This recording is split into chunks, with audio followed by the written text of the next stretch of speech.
Assalamu alaikum, Dr. Zakir Naik. My name is Adnan Jahangir. I'm a medical student and I'm an atheist, but this lecture has convinced me otherwise that Assalamu alaikum is one of the best greetings. My question is, how... You're an atheist Yes. or a Muslim? No, I'm a Muslim. I'm an atheist, ex-Muslim. You were a Muslim, now you're an atheist. Okay, brother, go ahead. All right. My question is of two parts. First one, what is the stance of Islam on evolution? And two, what is the stance of Islam on apostates? The first one, it's how does Islam deal with evolution when, as I'm a medical student, my professors, when they show me the skulls of how humans have evolved throughout millions of years, from Homo habilis to Homo erectus to us Homo sapiens, and when they show proof of how evolution has taken place over the years, how do you disprove that when it is fact? It is not theory or it is not a hypothesis anymore. It is fact. How do you disprove that, if you could answer it? Brother Jahangir has asked a question that what is the Islamic view on theory of evolution? And brother, if I reply to you, then will you come back to the fold of Islam? If it's a convincing enough answer. If I give a convincing reply, will you come back to the fold of Islam? Inshallah. Inshallah. Good. Brother Jahangir has asked a question. He said you are the Muslim and now he's an atheist. And he asked what is the view of the theory of evolution? For complete, you can refer to my talk on Quran and modern science, which covers in the question and answer session theory of evolution. As far as the question on theory of evolution is come, there is no book so far that I have read which talks about fact of evolution.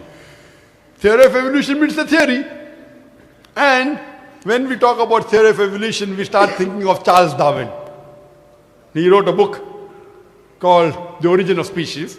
And in that book, he says that he went on a ship by the name of HMS Beagle, and he went on an island by the name of Calotropis, and there he saw birds pecking in niches. Now, depending upon the niches, the holes they pecked, the beak became short and long. Based on this observation, he propounded his theory of evolution. He propounded his natural selection. And Charles Darwin, he wrote a letter to his friend Thomas Thompson in the 19th century. And he said that I do not have proof as far as my theory of evolution is concerned. There are missing links. But because it helps me in rudimentary organ, it helps me in classification, I have propounded this theory. That's the reason when we were in school, if we had to tease any of our friends, we used to call him that you are the missing link. If you were present, Darwin's theory would have been proved right, indicating that he's a monkey. We used to fool around. So there is no proof regarding Darwin's theory at all. It's a theory, it's not a fact. Now in most of the schools, they teach Darwin theory as though it's a fact because they don't have any alternative. Because of that. But no scientist at all can say for sure. Yes, there are many scientists who support Darwin's theory. But as far as recent times are concerned, most of the scientists today they do not agree with Darwin's theory. As far as you talked about the 4 waves of hominoids. First was the Iceman, then was the Neanderthal man, then was the Cro-Magnon. All these that you find, there is no link between them. There is no link whatsoever. According to P.P. Grassi, who held the chair of the evolutionary studies in Paris Sorbonne University, he said, it is letting your imagination run too wild to assume, based on few studies on the vestiges, on the skeletons, to think that we have been created from ape. There is no link at all among all these 4. So Darwin propounded. Now many things of Darwin is correct. For example, life was created from water. That Quran also says in Surah Anbiya chapter number 21 verse number 30. The Quran says, وَجَعَلْنَا مِنَ الْمَاءِ كُلَّ شَيْءٍ أَفَلَا يُؤْمِنُونَ. We have created everything from water. Every living thing from water. Will you not then believe? So this is correct. So many things of Darwin is correct. But as a whole, everything is not true. That we have been evolved for apes, not at all. If there was evolution today, we should be having some people who are in between monkeys and human beings. You don't find that in any museum. Brother Jangir, if it's true that species have been evolving, today we should find some species at least which are in between the human beings and the men. I would request the audio technician to increase the volume a bit. The audio technician, wherever he is, can you increase the gain, please? Jazakallah. Jazakallah shukran. That will have less strain on my vocal cords. So all these today, even according to molecular biology, according to the specialist of molecular biology, they say it is absurd to think that our DNA of the human beings have been evolved from ape. It's not possible at all. There are many books written against Darwin's theory. Now just because there is no substantial fact, that's the reason in school yet you teach about Darwin's theory. But if you read the latest researches, most of the scholars today do not believe in Darwin's theory as a whole to be correct. No scientist today yet believes. Very few, there may be few. But the majority, they disagree that we have been created from apes. And that's what the Quran says, that we believe in the theory of creation, not in the theory of evolution. The theory of creation, not the theory of evolution. Or rather, I should say the fact of creation. Hope that answers the question, brother. No. So where was the question? What did you not understand? What you say, it is true. It was true. 150 years ago, it was true. It's not Darwin's theory anymore. 150 years of research has said that it's not once. He was just the one who started the ideology of evolution. It has gone over loads, 150 years worth of research with the latest scientific advancements, that it's not what you're saying. When my professor shows me proof, it's not just from apes, which is completely certain. When you see proof how the common cold evolves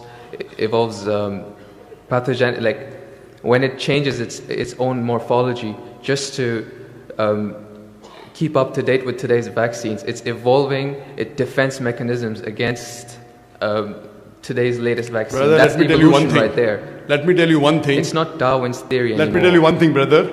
I am a medical doctor, and there are many researches being done. If it turns out to be a fact, it has to come in the medical college. It is in the medical college. I'm taught this in university. Sorry? I'm taught evolution in university. It's not in school anymore. I'm talking about medical. University, you learn about theories and researches. Even in medical, you learn about theories and researches. Once it becomes a fact, it comes into textbooks of medicine. I don't know of any textbook of medicine in any college in the world which says that we have been evolved. It is all these are theories, and I know the research is being done. Even Darwin's theory never came in the medical textbook. And even what you're talking about, I know there are new and new researches being coming on.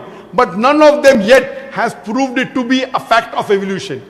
The statement by itself, theory of evolution, means it's a theory. So by English language itself, you don't have to be a researcher. When you say theory, it's a theory. When the theory becomes a fact, it changes, that thing changes into a fact. So by the basic you saying theory of evolution, it means it's an hypothesis. No. It is not yet a thought. It's not yet a fact. There's a difference between hypothesis and theory. A theory is something in science that has the highest honor. When something gains the word theory, it's fact. The theory, in theoretical terms, it's the theory of gravity, but we don't say it, we just say it fact. Same way, we say the fact of gravity. Sorry, what did you say? Theory of what? Gravity. If you say it in theoretical terms, but it's no theory of gravity. It's a law of gravity. I'm sorry. I'm sorry. It's the law of evolution. I'm sorry. Your knowledge of science is very weak. It is Boyle's law. It is not Boyle's theory. It is Archimedes' principles. It's not Archimedes' theory. Whatever's theory, when it becomes a fact, it changes into law. I'm sorry, your knowledge is so weak, and I wouldn't like to continue. Your knowledge is so weak. My question, I'm not here to teach 2 + 2 = 4 in the audience. In the question answer session, you ask a question, I give the answer. If you like it, you keep it. If you don't like it, you throw it. Okay, just the thing is that if your knowledge is so weak, you're saying theory is the highest thing in science. I'm sorry, you're absurd. I'm a medical doctor. Theory is the highest thing in science. I'm very sorry, brother. If someone I'm very sorry. Theory is never the highest thing in science. If you think just because they're going to a university are coming to fool the people here, I'm not. I'm totally sorry. Theory, if it becomes a fact, and if the theory becomes a law, it may reach a high standard. But theory by itself, it's a theory, it's a hypothesis. Once it gets converted, it becomes a law, it becomes a fact. Newton's law, it becomes a fact, it becomes a law. I'm sorry to say that by itself, calling it a theory means it is not yet an established fact. The heart pumps blood. Is it a theory or is it a fact? It's a fact. No, Because there's the proof. theory of heart pumping blood. Theory of heart pumping blood now. Now if I'm going to teach you English language here, I feel you are wasting the time of the people. Surely, if you can't understand simple English, that what's the difference between the theory, that theory is the highest thing in science, then I'm sorry, you'll have to go back and learn science. What about the